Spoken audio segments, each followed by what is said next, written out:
कल हमने क्या टॉपिक किया था कि अगर हमारी प्रॉफिट शेयरिंग रेशियो चेंज होती है तो क्या सेक्रीफाइस हो रहा है, क्या गेन हो रहा है, किस तरह से हम सेक्रीफाइस को कैलकुलेट करेंगे और किस तरह से हम गेन को कैलकुलेट करेंगे। इसके साथ साथ हमने ये सीखा कि अगर एग्जिस्टिंग पार्टनर्स की प्रॉफिट शेयरिंग रेशियो में चेंज आता है तो गुडविल को कैसे ट्रीट करते हैं। कल हमने गुडविल का ट्रीटमेंट सीखा था, आज हम एक स्टेप आगे जा रहे हैं। नेक्स्ट स्टेप क्या है कि बिजनेस में हमारे कुछ पुराने रिजर्व्स होते हैं, कुछ प्रॉफिट के बैलेंस होते हैं, कुछ लॉस के बैलेंस होते हैं।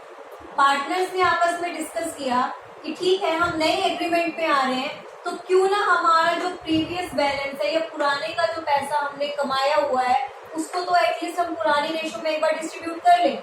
अब नई चीज स्टार्ट कर रहे हैं तो नए रिजर्व बनाएंगे, नए प्रॉफिट जोड़ेंगे। इन्होंने कहा ठीक है, तो जब भी प्रॉफिट शेयरिंग रेशो चेंज होगी, क्वेश्चन में आपको कहा जाएगा कि प्रॉफिट शेयरिंग रेशो चेंज हो रही है, अगर कोई भी प्रॉफिट है, कोई भी प्रॉफिट का बैलेंस है या रिजर्व है तो वो चीजें पार्टनर्स में डिवाइड की जाएगी। अब बात करते हैं पहले प्रॉफिट की, लॉस की बात नहीं करते। अगर मान लो कोई भी रिजर्व है या कोई भी प्रॉफिट है तो पार्टनर्स को कैसे बांटी जाएंगी। उससे पहले मैं आपको एक बार कैपिटल अमाउंट की याद दिलवा दूं, क्योंकि जिनको सेकंड चैप्टर अच्छे से क्लियर नहीं है वो यहाँ से समझ जाएंगे।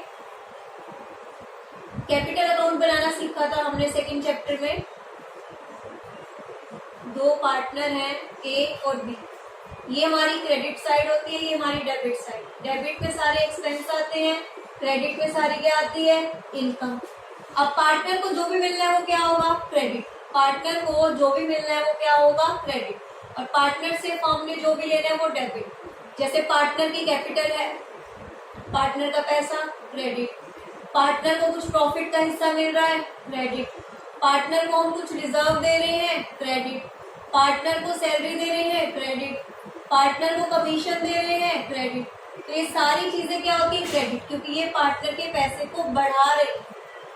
जो पार्टनर से फर्म लेती है, अगर पार्टनर ने फर्म में से पैसा निकाला, ड्रॉइंग आप 11th में सीख के आए ना, पर्सनल यूज के लिए अगर पार्टनर ने कुछ निकाला तो drawing. Interest on drawing, firm charge करती है इस पे इंटरेस्ट, तो इससे पार्टनर की क्या होती है, कैपिटल कम हो जाती है, क्योंकि इधर के टोटल में से इसको माइनस करते हैं।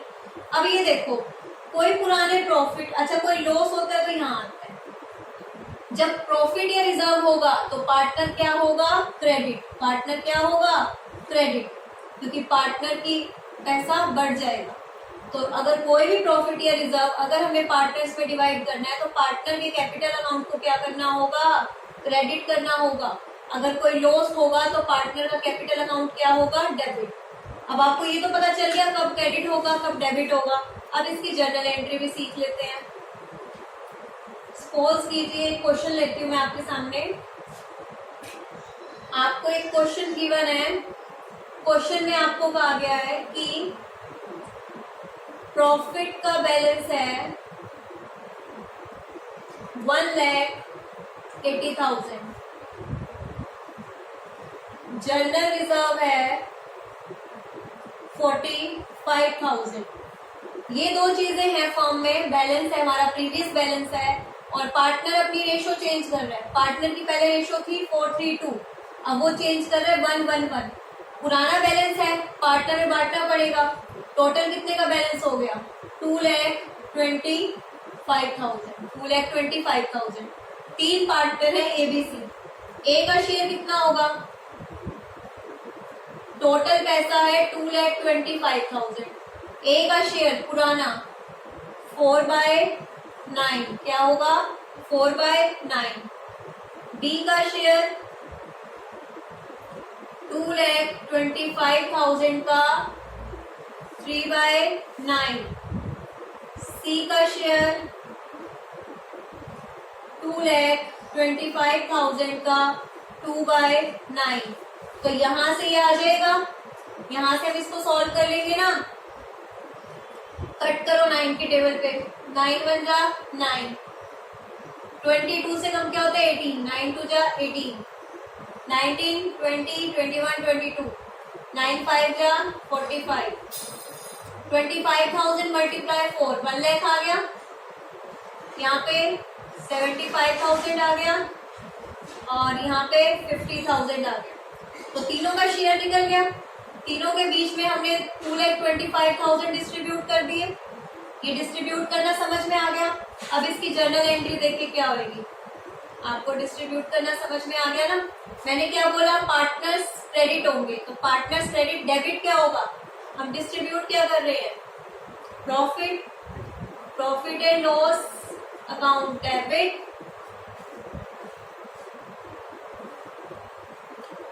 Journal reserve account debit to A's capital account to B's capital account to C's capital account.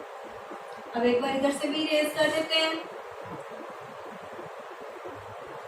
Profit and loss में कितना था हमारा 1,80,000, जर्नल रिजर्व कितना है 45,000। अब तीनों का हिस्सा कितना कितना आया था, ए का 1,75,000, बी का और सी का कितना आया था हमारा 50,000। देख लेना, जो हमारा डेबिट था वो क्रेडिट में डिवाइड कर दिया। तो एंट्री समझ आई आपको। कोई भी रिजर्व या प्रॉफिट होगा तो पार्टनर्स क्या होंगे, क्रेडिट। अगर कोई लॉस होता, सपोज करो ये लॉस होता, तो पार्टनर्स डेबिट होते। अगर लॉस होता तो लॉस के केस में क्या एंट्री होगी हमारी, A's capital account debit, suppose करो दो पार्टनर हैं, बीज कैपिटल अकाउंट डेबिट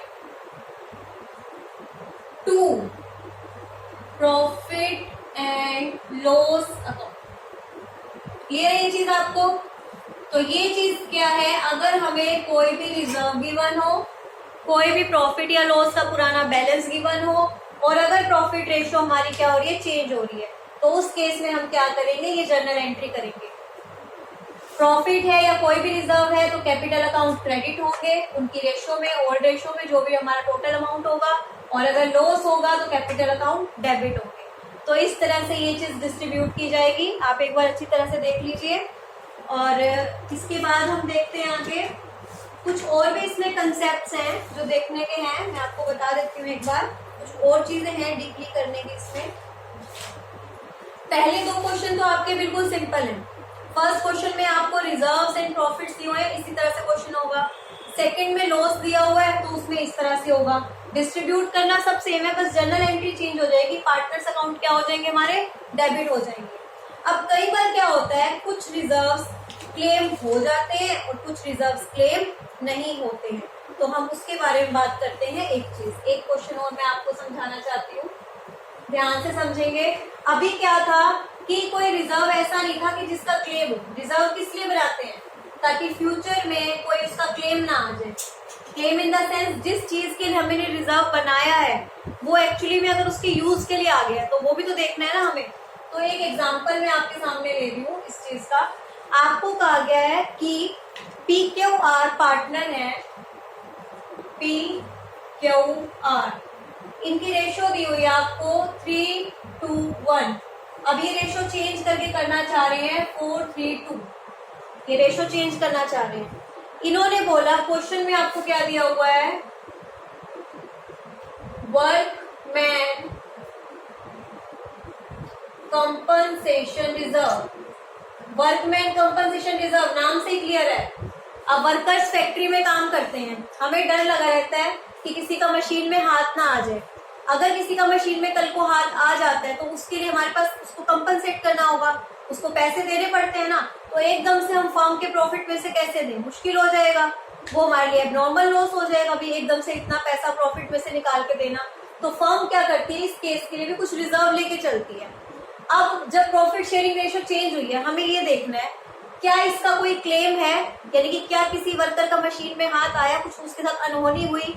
अगर क्लेम है तो उसको दे दो, क्योंकि जिसके लिए रिजर्व बनाया है अगर उस काम में यूज आ रहा है तो कोई दिक्कत नहीं है। अगर क्लेम है तो दे दो, नहीं है तो पार्टनर्स में बांट दो। तो इन्होंने हमें क्या बोला है क्वेश्चन में कि अगर क्लेम ना हो, मैं आपको दो क्वेश्चन बता रही हूँ। वर्कमैन कंपनसेशन रिजर्व है 60,000। दो केस मैं आपके सामने रखूंगी, ध्यान से देखना। दो केस रखूंगी। केस 1, नो क्लेम, किसी ने भी क्लेम नहीं किया है, तो क्या करेंगे, workman compensation reserve account debit to P's capital account to Q's capital account to R's capital account.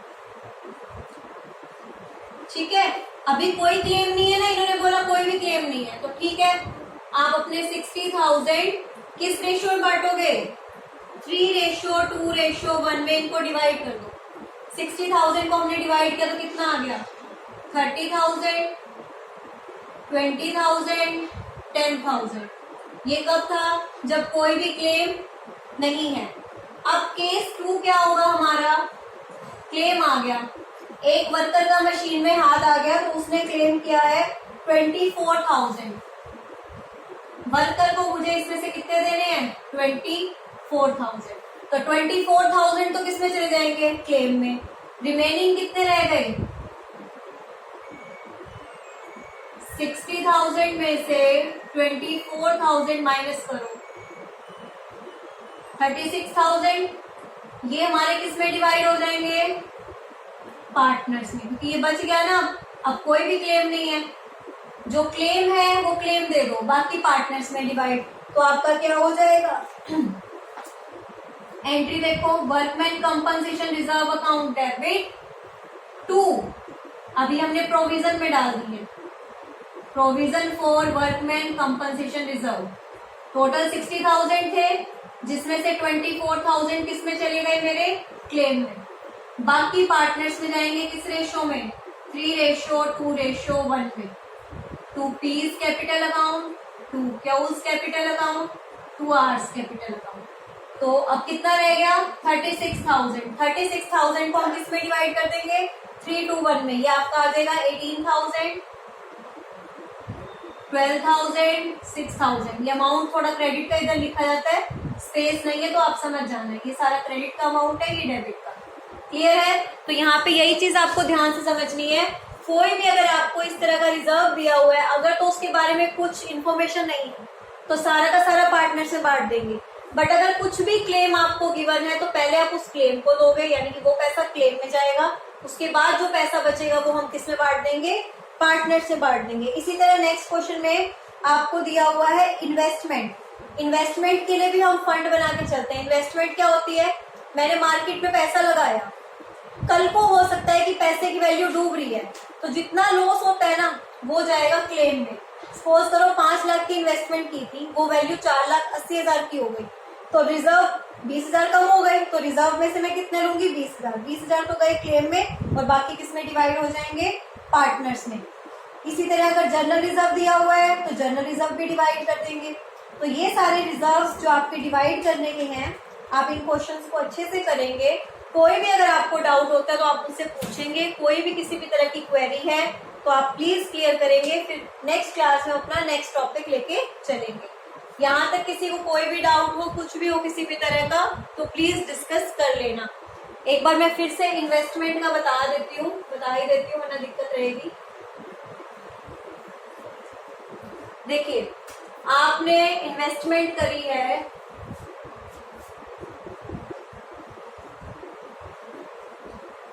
5 lakh की, ठीक है? 5 लाख की आपने इन्वेस्टमेंट करी है मार्केट में, और आपने क्या करा है, इसके लिए आप कुछ रिजर्व बना के चल रहे हैं, ठीक है? आपने मार्केट में इन्वेस्टमेंट की थी 5 लाख की और आपने रिजर्व बनाया है, इन्वेस्टमेंट फ्लक्चुएशन फंड बोलते हैं जिसको हम। इन्वेस्टमेंट का रिजर्व आपने बनाया है कितने का? 1 लाख का। सपोज कीजिए 1 लाख का आपने रिजर्व बनाया है, मार्केट में पैसा लगाया 5 लाख। अगर जब आपने रेशो चेंज करी, मार्केट में इसकी वैल्यू 5 लाख ही है, no change in the value, तब तो ये जो 1 लाख है 3:1 में पार्टनर्स में क्रेडिट हो जाएंगे। अगर इस 5 लाख से ये वैल्यू कितनी हो गई? 4,80,000, ठीक है? तो हमें कितने का क्लेम हुआ यहाँ पे? यहाँ क्लेम कितने का आया? 20,000 का। कैसे आया? 5 लाख की वैल्यू थी, मार्केट में डाउन होके कितनी हो गई? 4,80,000। तो 1 लाख का claim, investment fluctuation fund account debit to provision for investment. 1 lakh में से 20,000 तो आपके कहाँ चले गए? प्रोविजन में। और बाकी 3 पार्टनर हैं, 2P, 2Q, 2R। इन तीनों में 80,000 पे डिवाइड कर दोगे किस रेशो में, 3:2:1 में। क्लियर है? तो किसी भी तरह का रिजर्व हो, अगर उसका कोई क्लेम हो रहा है, उसका कोई लॉस हो रहा है, उस लॉस को तो पहले आप इसमें से रिकवर करोगे। लॉस को रिकवर होने के बाद जो बैलेंस बचेगा वो हम क्या कर देंगे, पार्टनर्स में डिवाइड कर देंगे। तो आज का हमारा टॉपिक खत्म हो चुका है। कोई भी डाउट हो तो प्लीज बता देना। Class is over.